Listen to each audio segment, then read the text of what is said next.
Welcome, everyone, to the Monday edition of Fair Territory. I'm Ken Rosenthal, coming from New York City right now, getting ready for tonight's broadcast of Game 3 of the Division Series. Yankees, Blue Jays leading 2-0. But of course, I want to start off with last night's proceedings, and particularly the proceedings in Philadelphia, where the Dodgers took a 2-0 lead, 4-3 victory over the Phillies. We are steamrolling toward a potential Dodgers-Brewers NLCS. Both teams, the Dodgers and Brewers, leading their respective division series 2-0. And a Dodgers-Brewers NLCS would be big market versus small market. It would be, in the eyes of some, a referendum on whether the sport needs a salary cap. But let's not get into all that just yet. We have some more fun to discuss regarding these two series, and of course the two American League Division Series going on as well. The Dodgers all regular season I found to be frustrating. I thought they were coasting. I wondered, like a lot of people, including their manager Dave Roberts, whether they would be able to turn it on at the appropriate time. I guess we have our answer. They've won 9 straight games, including the first 2 of this series, 13 of 15. Their starting pitching looks like nothing else in the sport right now. So dominant. And we've seen that in these first 2 games in Philadelphia. They took those 2. They had that frantic bottom of the 9th last night to hold on, which started with Blake Trinan, kind of an odd decision by Dave Roberts, then featured the wheel play, of course. But the story of this series so far is what Ohtani has done, and it's what Snell has done. As Jason Stark wrote this morning in The Athletic, in a span of 39 batters at one point, when you look at Ohtani first and then Snell, they allowed 2 hits. 2 hits in 39 batters. And as well as the Phillies have pitched, Sanchez and Luzardo, they've been outpitched. And the Phillies, again, in the postseason, are struggling offensively. Now, I would suggest that a big reason they are struggling offensively in the postseason is because the Dodgers pitching has been so good. But Turner, Schwarber, and Harper right now, 2 for 21. You could say the Dodgers are kind of in a similar spot. Ohtani's 1 for 9. Ohtani, Betts, and Freeman just 4 for 25 combined. But the Dodgers have found a way to win these 2 games. And as we go forward here, it's almost difficult for me to imagine any team outpitching the Dodgers. What they have right now, in addition to 3 brilliant starters, of course, I'm talking about Ohtani, Snell, and the Game 3 choice, Yoshinobu Yamamoto, who will be most likely a top 5 Cy Young finalist.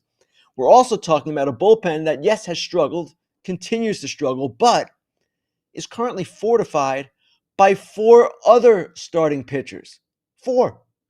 Glasnow, Kershaw, Sheehan, and of course, Roki Sasaki, who has emerged as a pretty fair closer in recent days. So right now, you have a situation where the Phillies are scraping. They're going back to LA. It's hard to imagine them winning this series, of course.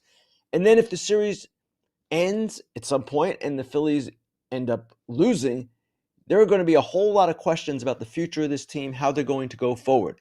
Schwarber and Realmuto are free agents. You would think the Phillies want them back. They don't have obvious internal replacements. Rob Thompson as manager, I would say he has done a good job. He is not the problem, but I would expect if the Phillies go out, there to be some kind of change. So that's Philadelphia and LA. The Brewers last night, they took it to the Cubs yet again. And we're seeing here a big market, small market matchup, of course. And the small market team, yet again, Milwaukee, prevailing in a big way. They have been the Cubs' tormentors for quite some time now, and it's just continuing in this series. So last night, a team that is 22nd in the majors in home runs, the Brewers, hit 3 homers, including 2 3-run shots, and that was the difference in the game. The 3-run shots by Andrew Vaughn and Jackson Chourio, massive home runs. This is not necessarily what the Brewers do typically. What they did in Game 1 was more typical. But here they are. They didn't even use Quinn Priester in their bullpen game. Yes, that was a bullpen game in which they prevailed last night. They had hinted at using Priester, but they preserved him for Game 3. And the Miz last night, my goodness. 3 scoreless innings, hit 104 miles an hour. He was absolutely brilliant and dominant and electric. He was also fired up. It was really cool to see. So the Cubs obviously in deep trouble here. And if you're a Cubs fan, I'm sure you're wondering, man, if we only had Cade Horton, if we only had Justin Steele going back further, sure, that's fair. But the Brewers are without Brandon Woodruff, and the Cubs just have not matched them so far in this series from a starting pitching or any kind of pitching standpoint. Matt Boyd on 3 days rest in game one. Never a good idea to pitch a guy on 3 days rest in the postseason. The numbers are staggering against it, but the Cubs felt obviously that was their best option. And then Imanaga in game two, he has allowed a ton of home runs lately, 31 in the regular season total. That is fourth in the majors. And then even more recently, 12 home runs in his last 6 starts allowed. Wasn't a shock last night to see him allow a few more homers. So the Cubs, I don't know how they're going to figure this out with the Brewers over time, but here are the Brewers, and not counting the COVID season, the last time the Cubs finished ahead of them, the last time was 2017. And for the Brewers, if they do prevail here, and it certainly looks like they will, this will be a huge thing for them because they have lost 5 straight opening round series, 4 wild card series and a division series. They have yet to kind of break through in this new era of theirs, this era of Counsell and now Pat Murphy. This would be a big thing. And certainly we've seen them be the best team in the majors all season long.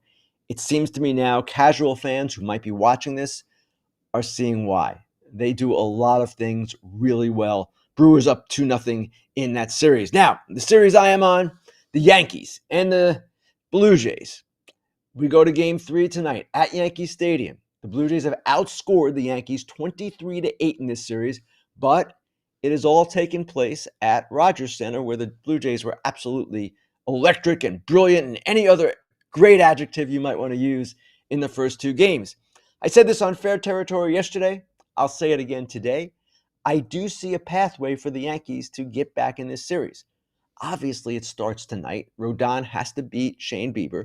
And then game 4, the Blue Jays are throwing a bullpen game. The Yankees will have Cam Schlittler. That would seemingly favor the Yankees.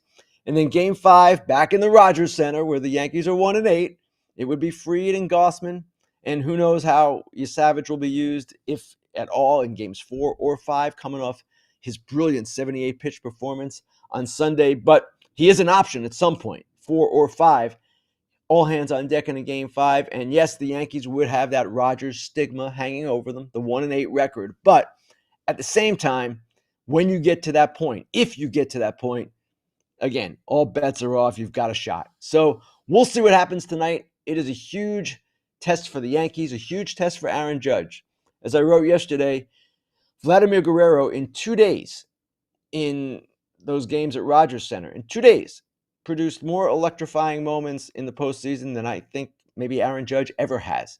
The game 1 homer in the first inning for Guerrero, and of course the grand slam in game 2 that turned a 5-0 lead into a 9-0 lead. So Yankees obviously in trouble here, but again, they're coming home as opposed to the Phillies, and that gives them something of at least a chance, I would say.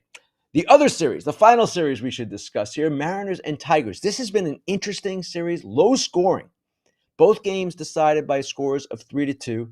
The Mariners finally win a postseason game at home for the first time since 2001. They do that in game 2, a game that the Tigers had tied up late and easily could have won. Didn't work out that way. So now it goes back to Detroit, and we'll see what happens here. I am not convinced one way or the other that either of these teams is going to dominate in the next 2 games.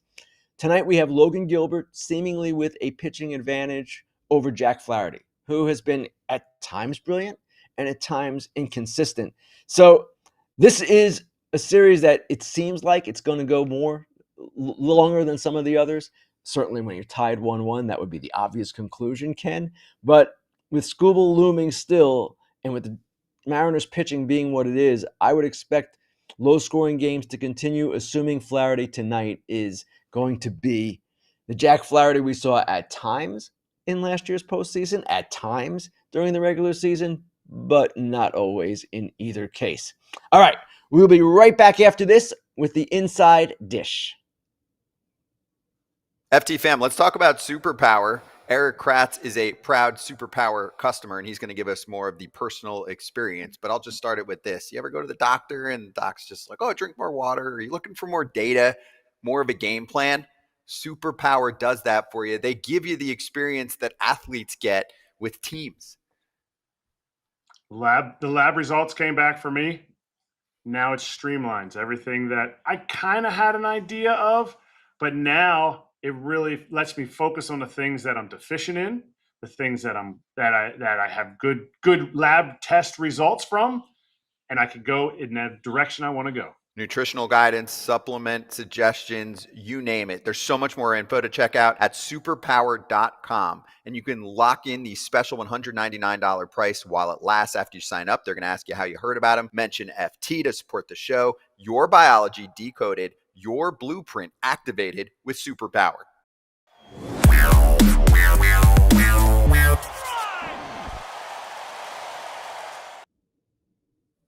Time now for the Inside Dish, the part of the show where I talk about maybe a story I've written, maybe a trend in the game, maybe something else entirely. And today I want to talk about one of the favorite things that I do in the television part of my job when I work for Fox Sports, and that is interviewing parents. And I believe I've mentioned this before on the show, but I just take such enjoyment out of it because really every time you do it, it's in a successful situation for the player and the parents. Most often in major league debuts is when this happens. They are routinely overjoyed. So on Sunday in game 2, after Yesavage pitched 5 1/3 scoreless innings with 11 strikeouts, hitless innings, I interviewed his parents, Dave and Cheryl, up in the stands in Rogers Center. And I just kind of want to share with you guys how this came about because this one was a little bit different. So again, I've been doing this a long time now. This is my 20th year at Fox. I remember Daniel Nava coming up in 2010 for the Red Sox. First pitch grand slam in his first major league at bat, interviewing his parents. I remember Cole Tucker when he came up for the Pirates in 2019, hit a home run and interviewed his parents. That was cool. 2022 NLCS, the Nola showdown between Austin Nola of the Padres, Aaron Nola of the Phillies, interviewed their parents in the stands. All these things are great. Never interviewed a parent in a postseason game when their son is coming off the performance that Trey Yesavage did. And actually, initially, this interview was not going to happen. The morning of the game, I contacted the Blue Jays and said, hey, if Yesavage pitches well, I would like to interview the parents. What do you think? Can you tell me the seat locations? And we'll go from there. And the Jays replied, you know what? This is something where we want to ask the player first, and we do not want to talk to Yesavage on the day of his start. The next time, if you just let us know a day in advance, we'll talk to him and we'll see what happens. That answer frustrated me. I won't lie. At the same time, I did understand it. Now, you might say, well, what's the big deal about asking a player if a reporter can talk to his parents? But starting pitchers generally are left alone the day of their starts, and Trey Yesavage was making his 4th major league start. So I could understand where the Blue Jays were coming from, and I could even understand why they would want his approval because not all players would be comfortable with their parents being interviewed. And I can speak for myself here. My dad has passed away, but if he was ever interviewed about me, I would not have been happy about it. He would have taken things probably in directions that I would not have been comfortable with. So I understood the whole thing. But then the game is progressing. The Blue Jays go up 9-0. They go up 11-0. They go up 12-0. And I text an official from MLB who was working the series and on the broadcast side. He's assigned to really organizing the broadcast, interviews, and different things. And I said, hey, it would be nice if we could interview Trey Yesavage's parents, don't you think? And he agreed. And he said, you know what, let me ask the Blue Jays and we'll see what they say. And the Blue Jays said, you know what, okay. They allowed that MLB official to approach the parents in the stands, ask their permission if I could come up there and interview them, and everything from there proceeded. The MLB official texted me back and said, we're good, go ahead up there. I did that. And I had a stage manager, a person down in the field with me who knew the ballpark better than I did, got me to the seats, and you saw what happened if you were still watching by that point.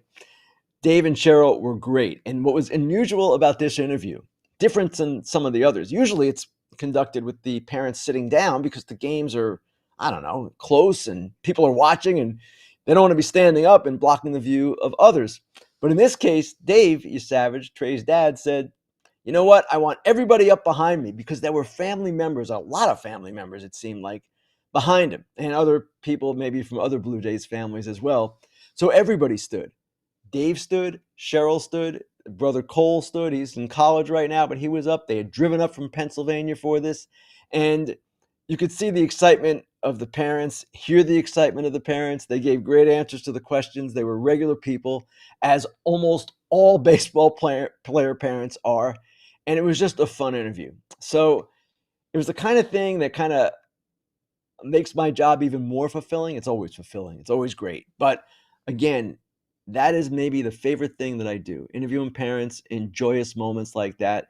And when you have parents who are as down home and as cool as Dave and Cheryl were, well, it doesn't get any better than that. So that was it. That was the story behind that interview. I want to thank, obviously, Dave and Cheryl for being so accommodating with their time and being willing to do it. I also want to thank the Blue Jays for ultimately deviating from their policy, I guess you would say. And I want to thank the MLB official who helped as well. Worked out great. And who knows, maybe we'll have another moment like that later in the series. Maybe Cam Schlittler's parents will be the next ones that we interview.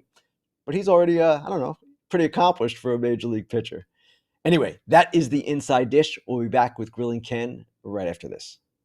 FT fam, another reason why you should love Arena Club is the grading system. So you recently pulled a slab pack and then you said, hey, it's not graded. Grade it for me. They gave you an 8.5 out of 10 on your auto Whitey Ford card. And then they show you all the details of the grading system. It's very interactive within the app. And then you're done. If you want to sell the card or you want to know what it's worth, you've got it. It's like getting taken to school on cards. And I think that's the coolest part of it. If you're young or old, you understand, hey, this is how it gets deciphered all the way through. It shows you the numbers and how they went through it. I think that's the coolest part about this whole thing. And then you can keep it traded or sell it, do whatever you want. And it's so much more efficient to do this through Arena Club. Whether you're ripping a pack, there's the slab packs, buying a card, selling a card, grading a card. It's all there for you. We talk about it all season long. arenaclub.com/FOUL is where you can go to give it a shot. 20% off your first card purchase. arenaclub.com/FOUL. Use the code FOUL at checkout and get 20% off. BetMGM players will receive an MLB Parlay Boost token. To use the token, add a parlay wager made up of entirely MLB bets to your bet slip and activate the token. Score extra winnings if your wager that was made with the Parlay Boost token wins. Gambling problem or concern? There is help. Call 1-800-GAMBLER.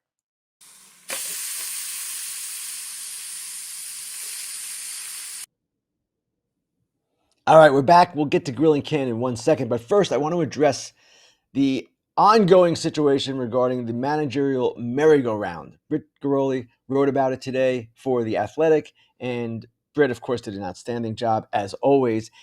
It's a very interesting situation because there are so many jobs open. We've seen the Texas Rangers fill their position, as expected, with Skip Strumacher, and now it remains to be seen just where these other ones are going to go. We've got 3 interims still to be decided. Colorado, I would expect that to be a change because a new general manager is coming in to replace Bill Schmidt. Washington still has to decide on Miguel Cairo. Baltimore still has to decide on Tony Mansolino. I wrote last week about David Ross and his interest in becoming a manager again.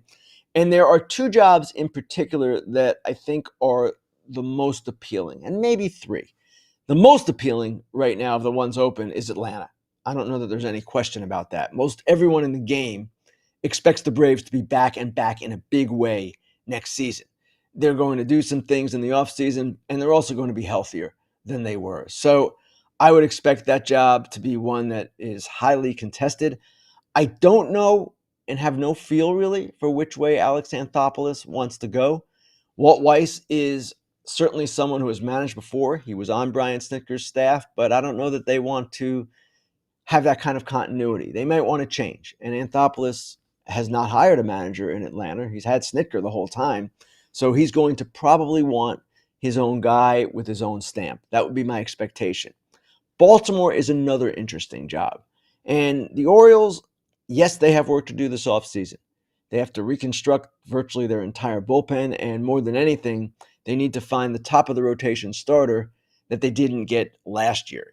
It turns out that Trevor Rogers kind of emerged as that guy in the second half of the season, and Kyle Bradish is coming back. So you've got two top of the rotation types kind of in place, but at the same time, they need one more. So that's another interesting job. San Francisco as well. The Giants have some holes to fill. They've got to get better in a number of different areas, but it seems like Nick Hundley, the former catcher, is the favorite for that job. And that job, too, is appealing because Buster Posey, as president of baseball operations, is going to want to win. So we're going to see how this all plays out in the next few weeks. I do expect maybe even more movement, especially if the Phillies go out, because then the question of Rob Thompson would come up. And I know Yankee fans are waiting, well, if we get swept, what about Aaron Boone? I don't see it. I don't see it because of the way this is happening. It's not Aaron Boone's fault that his team is getting pounded here. It just happens to be that they've run into a hot club. But we shall see in the days and weeks ahead. All right, with that, let's get to Grillin Ken. First question comes from Richard Proctor, who asks, what are the chances of any expansion news this offseason? That, Richard, actually is a really good question, and I don't know the answer to it. So Rob Manfred's position as commissioner has been the whole time, wait till Tampa Bay and Sacramento, it turns out now, gets resolved. Wait till the two franchises, the A's and the Rays, have their stadium issues all set. They're not quite there yet, so I would not expect an announcement this offseason. Yes, the A's have a plan. They're going to Las Vegas. Construction is underway. The Rays have new ownership, but they do not yet have a stadium plan in place. So once that happens, and I do expect it to happen in relatively short order, then at that point, I would expect Manfred to proceed, but not before that, and maybe not before the next round of labor negotiations, because that's going to take precedence, and the next agreement does not expire until December 1st, 2026. So there's your non-answer, but I would not expect it to be this offseason. All right, next question here. This one comes from Bernie Suarez, who asks, is Dave Roberts going to finally give in and say Sasaki is the closer? In this case, Bernie, I would say it really doesn't matter. Actions will speak louder than words, and at some point, we're going to see Roki Sasaki continue on the way he is right now, as the closer. That's what he is. He came in last night and closed, even though he wasn't the initial choice. So, yes, perhaps Dave Roberts says it today on the off day. Perhaps he says it going into the next game. Perhaps he doesn't say it at all, but just keeps using Sasaki that way. What matters is that usage, how he actually goes about the late innings. And I would expect from here on out, we're going to see a whole lot of Roki Sasaki closing. All right, we've got time for one more, I believe. Okay, is Woodruff going to return for the NLCS? This comes from Drew. I would not expect that. I have not heard much on him lately, but my understanding was that he was problematic for the rest of the postseason. Now, I'm not on that series, and I might not have the freshest updated information, but I would be surprised if Brandon Woodruff came back. And to shift the conversation a little bit to another injury, Bo Bichette. I was asked about him on FT yesterday, and I said I don't see him coming back for potential ALCS because he still is limping. When I see him in the dugout during the games, he's not moving all that well. So these questions obviously will be answered as we move forward here, but we will see if we see either of these guys again in the postseason. All right, one more question or no? Let's see. Yes, one more. Can we put the postseason format criticisms to bed? From Foul Territory this comes. Well, yes, at least in this case, the two teams with the byes, two teams with the byes, the Blue Jays and the Brewers, have played exceedingly well coming out of those breaks. The Mariners have done okay. The Phillies have not, but they've run into a better club. So I don't know that we can put it to bed. Each team reacts in a different way to that layoff. But with the Blue Jays, Guerrero has talked quite a bit about this. He's benefited from the rest. Other players have as well. The Brewers perhaps are a bigger surprise in that obviously all players need rest, but with the style that they play, you weren't sure they could turn it back on again. Yes, they have turned it back on again. So really, at this point, at least looking at this postseason, the small sample size of that, teams seem to have figured out how to rebound from 5 days off, and in some cases, clearly it has benefited them. All right, that is it for today's show. We will be back maybe Thursday, maybe Friday. Not exactly sure yet. Depends on the postseason schedule. That show, the next one, will be with Alana Rizzo in all of our usual places: YouTube, Apple, Spotify. Have a great week, everyone. Enjoy the rest of the DS, and we'll be talking to you soon.